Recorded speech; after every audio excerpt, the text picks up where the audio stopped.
கரூர்ல விஜய் பிரச்சார கூட்டத்தில் ஏற்பட்ட கூட்ட நெரிசலில் சிக்கி 41 பேர் பலியான சம்பவத்துல கைது செய்யப்பட்ட தமிழக வெற்றி கழக நிர்வாகிகள் நீதிமன்றத்தில் ஆஜர்படுத்தப்பட்டிருக்காங்க.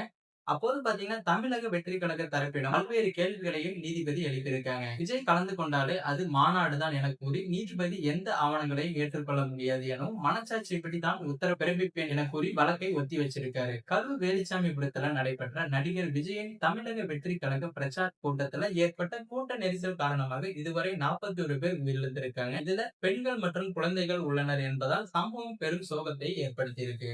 இந்த சம்பவம் தொடர்பாக கரூர் மேற்கு மாவட்ட செயலாளர் மதியழகன் மற்றும் நகர செயலாளர் பவுன்ராஜ் ஆகியோர் கைது செய்யப்பட்டிருக்காங்க. இன்று இருவரும் கரூர் குற்றவியல் நீதிமன்றத்தில் ஆஜராக நீதிபதி பரத்குமார் அவர்களை விசாரித்தும் இருக்காரு. உங்களை யாரும் அடித்தார்களா என நீதிபதி கேள்வி எழுப்பிய நிலையில இருவரும் இல்லை என தெரிவிச்சிருக்காங்க.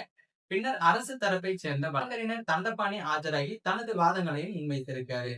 அதுல பாத்தீங்கன்னா கரூர்ல போலீசார் அனைத்து நடைமுறைகளையும் பின்பற்றினாங்க. ஆனால் தமிழக வெற்றி கழக நிர்வாகிகள் பின்பற்றவில்லை. மருத்துவமனையில சிகிச்சை பெறும் வரும் சிலர் உயிரிழக்க வாய்ப்பு உள்ளது. இதனால சிலரை மேலும் கைது செய்ய வேண்டிய நிலை ஏற்பட்டுள்ளது என கூறியிருக்காரு.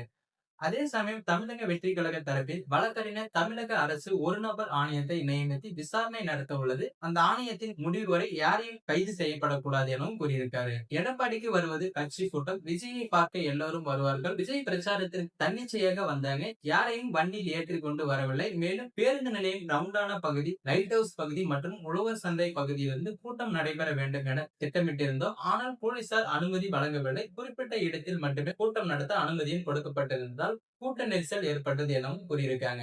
காலாண்டு விடுமுறை மற்றும் வார விடுமுறை என்ற சூழ்நிலையில் குறைந்த அளவு கூட்டம் வரும் என எப்படி கணக்கிட்டீர்கள் என கேள்வியும் எழுப்பியதோடு விஜய் வந்தாலும் மாநாடு போலதான் 10,000 பேர் தான் வருவார்கள் என நீங்கள் எப்படி முடிவு செய்தீர்கள் என சரமாரியாக கேள்விகளையும் எழுப்பியிருக்காரு. மேலும் இந்த வழக்கில் ஆவணங்களின் அடிப்படையில இந்த உத்தரவை பிறப்பிக்கப் போவதில்லை என கூறி நீதிபதி மனசாட்சிப்படிதான் உத்தரவு பிறப்பிப்பேன் என கூறி வழக்கின் விசாரணையை ஒத்தியும் வச்சிருக்காங்க. சோ இந்த கரூர்ல நடைபெற்ற இந்த துயர சம்பவத்திற்கு என்ன காரணமா இருக்குன்றத மறக்காம கமெண்ட் பாக்ஸ்ல தெரிவிங்க. மேலும் இது போன்ற வீடியோக்களை உடனுக்குடன் காண மறக்காம நமது சேனலை சப்ஸ்கிரைப் பண்ணுங்க, பெல் ஐகானை கிளிக் பண்ணுங்க. அப்பதான் நம்ம போடக்கூடிய வீடியோ உங்களுக்கு உடனுக்குடன் நோட்டிபிகேஷனா வந்து சேரும்.